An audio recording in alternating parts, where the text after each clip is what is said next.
ഭഗവത്ഗീത 2-ാം അധ്യായത്തിൽ 22-ാമത്തെ ശ്ലോകത്തിൽ ഭഗവാൻ അർജുനനോട് പറയുന്നത് നമ്മൾ കേട്ടു. നമ്മുടെ വസ്ത്രം ജീർണിച്ച് കഴിഞ്ഞാൽ പഴയതായാൽ നമ്മളെന്ത് ചെയ്യും? പുതിയത് വാങ്ങും, മറ്റത് പള്ളക്കളയും അല്ലേ? അതേപോലെ തന്നെ ശരീരം ജീർണിച്ച് കഴിഞ്ഞാൽ ഈ ജരാനരകളൊക്കെ ബാധിച്ച് ചുക്കിച്ചുളിഞ്ഞ് ഒന്നിനും കൊള്ളാതെയായി കഴിഞ്ഞാൽ എന്തു ചെയ്യും? ഈ ദേഹം, പുതിയ ദേഹത്തെ ഈ ദേഹി അഥവാ ആത്മാവ് പുതിയ ദേഹം സ്വീകരിക്കും. ഇനി അടുത്ത ശ്ലോകം നോക്കാം.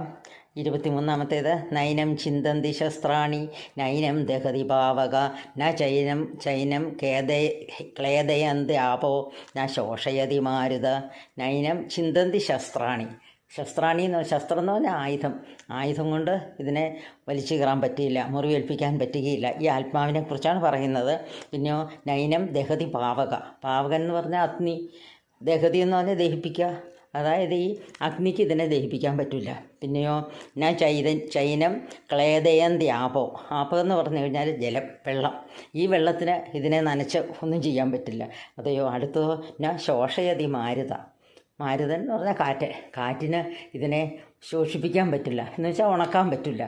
ഇത് ഈ പറഞ്ഞ കാറ്റടിച്ച് ഉണങ്ങിപ്പോവില്ലേ, അങ്ങനെ ഉണക്കാനായിട്ടും ഇതിനെ പറ്റില്ല. ഇനി അടുത്തതിൽ നമുക്ക് കേൾക്കാം 24. അച്ഛേദ്യോയം അദാഹ്യോയം അക്ലേദ്യോ ശോഷയേ വച നിത്യ സർവഗതസ്ഥാണു അചലോയം സനാതന.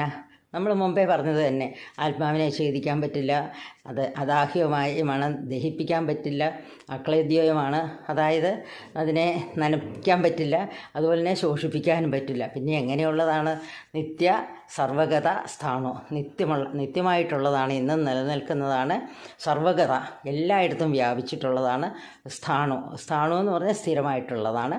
അചലോയം, അചലം എന്ന് പറഞ്ഞാൽ ചലിക്കില്ലാത്തത്, അത് സനാതന, എന്നും നിലനിൽക്കുന്നതുമാണ്. ഇപ്പം നമ്മുടെ ഈ ആത്മാവിനെ കുറിച്ചാണ് പറയുന്നത്. നല്ല ഗംഭീരമായിട്ട് അർജുനനല്ല, നമുക്കെല്ലാവർക്കും മനസ്സിലാക്കാൻ പറ്റുന്ന വിധത്തിലാണ് ഭഗവാൻ പറയുന്നത്. ഇനിയോ അവ്യക്തോയം അചിന്യോയം അവികാരോയം ഉച്ചതേ തസ്മാദേവം വിധിത്വൈനം നാനു ശോചിതുമർഹസി. ഈ ആത്മാവ് ഇന്ദ്രിയ വിഷയമല്ല, അതുകൊണ്ട് അവ്യക്തമാണ്, നമുക്കെന്താണെന്ന് വ്യക്തമായിട്ട് അറിയില്ല ആത്മാവ്.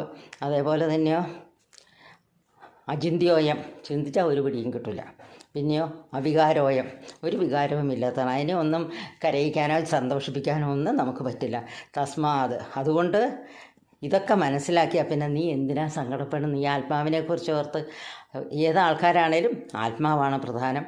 അതുകൊണ്ട് നീ വിഷമിക്കേണ്ട, ശോചിക്കേണ്ട ഒരു കാര്യവുമില്ല.